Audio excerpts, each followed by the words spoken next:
Hey everyone, and welcome back to another episode on Lumber Capital Log Yard. Today is episode 3 of What's Cooking, and we're going to be grilling up some chicken tonight. So if you are a chicken fan and want to try out a new recipe, this one might be for you.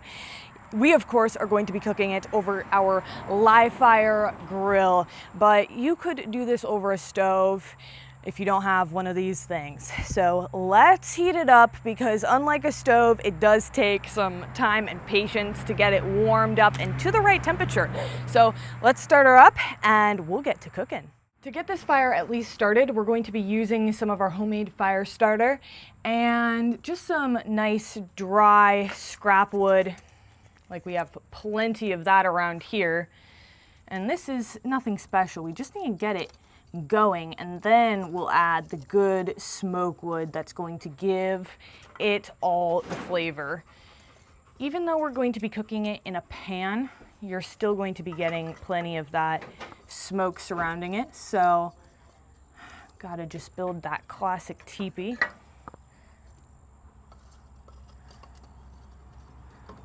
This fire starter works so well, you guys.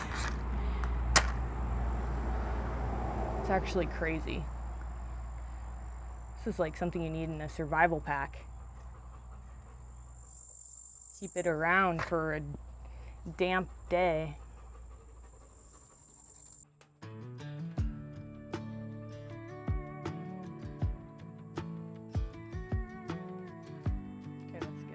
While the grill heats up, we usually check out what's been cooking in the kiln. But today we are actually checking in on some of the lumber that went in there during the first episode of What's Cooking, because it's to its final stage. So we're gonna head into the wood shop because it's conveniently close by. If you recall what we had in the kiln during the first episode, we had some blue stain pine. And for people who are not familiar with what blue stain pine is, this is what it looks like after it's been planed. This is actually a piece of shiplap, and you can see what character it has in it. It's like a gray blue that it gets. If you stain it, then the blue will come out quite a bit, but this is actually a really cool piece. They're not all quite this cool where it's throughout the wood like this. A lot of the times it will just be more in the ends, less in the core. But this piece is really neat and such a great example of just how cool blue stain can be. It's considered actually pretty rare, but we have been lucky, and a lot of the logs that we've milled in the past have actually been blue stain, and we do separate them out when we come across it. That way, if somebody wanted to do their interior walls with shiplap or tongue and groove and they wanted it to be blue stain, then you could actually get that. So it's pretty cool, pretty rare, completely natural. It's not something like stained on to make it look like that. It's the real stuff. So yeah, I just wanted to show you guys what it ended up being. This here is also a piece of blue stain. The pattern does show up a little different in this one. This is a T&G, so that other piece was shiplap, and this one is the tongue and groove. This is very easy barbecue tonight. We're just adding wood, and we're gonna get a little bit of flavor coming off. You know, we're just talking about what we did throughout the week. It's been a challenging week. The lumber industry has been on a lull, which quite frankly sucks. We never know how we're gonna weather the storm, but we always find a way. Not our favorite thing to be talking about on a Friday, but you know, is part of the industry. I suppose if you were selling flugel binders, if you guys remember that movie from the 80s, you know, same old thing. So anyhow, we're excited about our wood. We love what we do, absolutely love it. I get to work with my kids.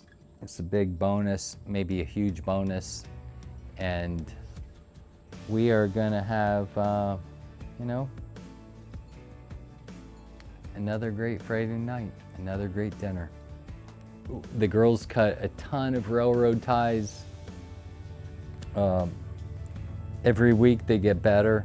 They were doing 20 to 25. Now then they started doing 25, 30, and now they're hitting almost 40 a day, which actually puts us in the money on a very low grade wholesale item, which we're excited about. You've seen a couple videos on it. We're able to pull off some of the wood for firewood then from the slabs. We actually have two different products that come off the railroad tie. We do a slab that goes into a bundle. We sell the bundle for $85, almost a cord. And then we also take a piece, just an absolutely beautiful piece, cut it in two, and that goes into our firewood. So we've actually increased our firewood production by about 4 cords a week. Phenomenal. Thank you for watching. We're trying hard, soft economy, at least at our end. Maybe you're doing really good. We're just happy to still be standing, and we love what we do. And we have a lot of people to thank. All of our subscribers, my kids, Mama, incredible woman, certainly Grandpa.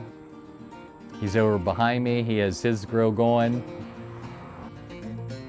We worked hard. I hope you did too. Be blessed. Shabbat Shalom.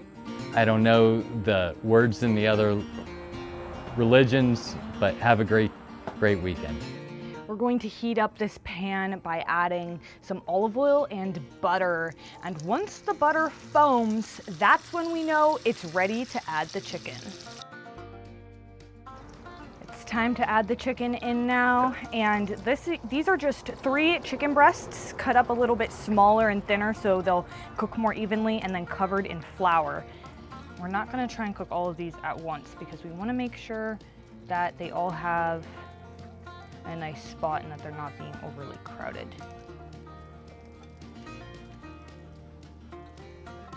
The whole ingredients list is going to be in the description in this video, so make sure you check that out if you're going to try this recipe. It's pretty simple and straightforward, but at the same time, it's not one of the ones that I've done before. So I mean, I cook chicken in a pan like this quite a bit. Obviously over a live fire, it's special, but we are going to make a delicious sauce to go along with this. And I think that that is going to be the cherry on top with this chicken. It's going to make it more of a recipe instead of it just being the bland chicken that you're probably used to eating. Chicken can get pretty bland if you just eat it regularly with just some salt and pepper on it, and it can get kind of boring. So we're jazzing it up a little bit with a delicious sauce that is going to be with this chicken. So we're going to basically just saute these and take them out once they're done, because then the sauce is what's going to go in this pan next. So stay tuned and we'll let these cook for a little bit.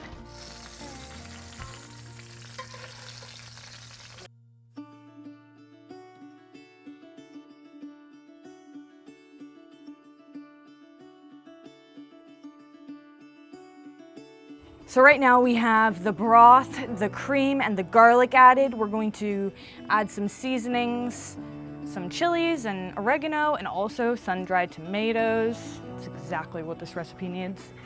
And then one last thing, some freshly grated parmesan. And this thing is pretty much done. This is better than what you can get in a restaurant, everyone. If it's not better, it's at least just as good. Now we're gonna add the chicken back in. Let the chicken soak that up a little bit. And now it's time to eat.